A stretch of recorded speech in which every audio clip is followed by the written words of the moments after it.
Yannick. Bonjour ou bonjour à tous. Donc moi je travaille au GRAB sur Avignon, groupe de recherche en agriculture bio. Nous on travaille surtout sur les filières fruits et légumes, et donc c'est vrai que mon expérience en agroforesterie concerne surtout ce qu'on appelle les vergers maraîchers, donc l'association d'espèces fruitières et de maraîchage. Donc là, déjà, on a une diversité de systèmes possibles qui est assez infinie. Quand on parle d'agroforesterie, hein, Fabien l'a bien dit, il y a une pluralité de possibilités. Donc c'est très difficile de conclure et d'avoir des tendances un peu généralisables, quelle que soit la question de recherche.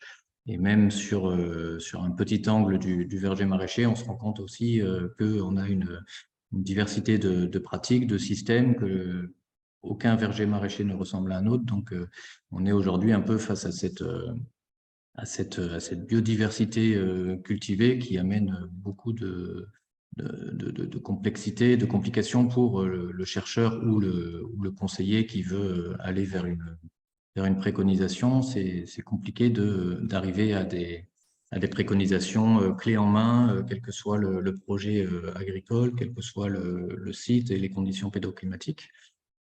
Donc aujourd'hui, effectivement, on a un certain nombre de questions, de parcelles expérimentales, de parcelles issues de projets de recherche, mais je pense que Fabien l'a un peu dit, aujourd'hui, ce qu'il nous faut, c'est pouvoir bâtir et capitaliser sur des parcelles en production. Donc, on travaille un peu avec les agriculteurs qui ont mis en place des systèmes, et très souvent, on se rend compte que les agriculteurs, ils ont pas attendu la recherche et les conclusions de la recherche pour se lancer sur des parcelles en agroforesterie. Ils ont déjà planté, parce que effectivement, si on attend d'avoir toutes les réponses techniques, économiques et d'aspect organisationnel sur l'agroforesterie, ils risquent de nous attendre très longtemps. Donc, ils partent très souvent devant, et bien heureusement, pour nous permettre justement de défricher, et on se rend compte finalement que les paysans ouvrent la voie de la recherche et permettent de mettre les chercheurs sur la piste d'une innovation. Enfin, très souvent, on prend l'exemple en verger d'arboriculteurs qui mettent des animaux pour diversifier un peu leur système. Et c'est grâce un peu à ces arboriculteurs qu'on se rend compte des services rendus par les animaux dans le verger. Et c'est pas la recherche qui aurait trouvé cette synergie entre les deux ateliers. C'est bien grâce à des paysans qui ont souhaité faire progresser leur système, réduire les intrants, réduire leur temps passé dans le verger, qu'on se rend compte de ces services rendus. Donc aujourd'hui, on a besoin, alors bien sûr c'est la tendance, l'agroforesterie se développe en bio, on l'espère, puisque de plus en plus, de toute façon, les possibilités en protection phytosanitaire se réduisent. Donc il y a des conversions, même si la période est un peu compliquée. Donc on a besoin d'augmenter un peu notre panel de parcelles en production en agroforesterie et en bio. Mais ça nous amène aussi à la difficulté à capitaliser ces données, puisque, comme on disait, chaque parcelle va être différente, va amener des réponses différentes. On a beau mettre en place des répétitions quand c'est possible, essayer de normaliser un peu les sites en utilisant les mêmes espèces d'arbres, les mêmes cultures associées, etc. On peut avoir des réponses différentes pour plein de raisons. Et donc aujourd'hui, ce qui nous semble important, et Fabien l'a un peu dit, c'est d'avoir d'autres formes de recherche, une autre organisation de la recherche qui soit moins verticale, et qui mobilise l'outil numérique pour arriver à mettre en place des suivis participatifs qui impliquent d'une façon plus ou moins importante les agriculteurs agroforestiers, mais en tout cas de pouvoir capitaliser un jeu de données sur un réseau de parcelles important. Fabien parlait pour un projet sur les haies de 200-300 parcelles. Évidemment, c'est compliqué d'avoir un ingénieur d'Agrouf ou un chercheur INRA sur chaque parcelle. Donc, comment arriver à mettre en place des outils numériques adaptés et quel type d'informations on peut en tirer quand on essaye d'organiser ce travail en mode plus participatif. Là, on a vraiment besoin de méthodes, d'outils adaptés.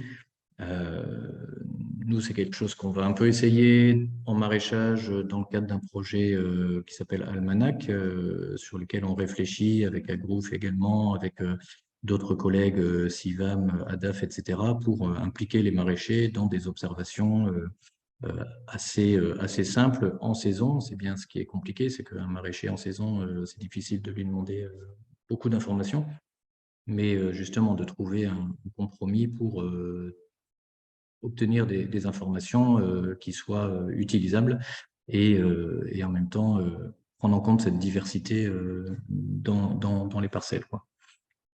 Donc Ok. voilà, besoin d'outils de suivi participatif. Et puis, quand on a cette complexité dans les... j'ai perdu ma feuille.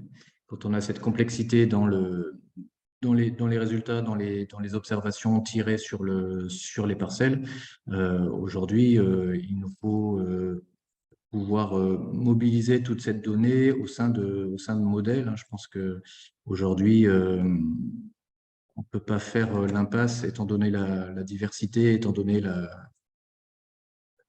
diversité des facteurs qui jouent sur des systèmes pluristratifiés avec plusieurs espèces végétales ou animales. Les modèles informatiques, qu'ils soient quel qu'il soit, quoi. Il y a une multitude de formes de modèles, sont peut-être un passage obligé pour arriver à mieux comprendre comment s'opère la régulation au sein des parcelles, comment s'opère la compétition entre les arbres et les cultures, entre les arbres et les animaux, comment se comportent certaines synergies. Voilà, on ne fera pas tout avec les modèles, mais il y a un potentiel, je ne sais pas si une partie en intelligence artificielle, je pense, je ne maîtrise pas forcément tous les types de modèles, mais un Tu nous amènes projet, loin là. ouais, ça peut aller loin, mais pourquoi pas, hein. Il y a un projet européen donc, qui s'appelle Digitaf, qui consiste à mobiliser à l'échelle européenne les compétences en modélisation pour justement améliorer la conception, la prédiction de parcelles agroforestières pour justement améliorer leur durabilité. Donc, c'est aussi une piste, hein, c'est direction qui est prise par un certain nombre d'équipes en Europe sur le développement de modèles, encore une fois, qui peuvent être des modèles assez simples et d'autres très complexes, hein, des modèles qui sont développés par l'équipe de Christian Duprat depuis 30 ans, peut-être iSafe, qui prennent en compte uniquement la physiologie et le comportement écophysiologique de certaines espèces forestières en conditions agroforestières. Donc là, c'est un outil qui est très poussé, qui continue à être développé et au fur et à mesure des connaissances de terrain qui peuvent alimenter les modèles, quoi.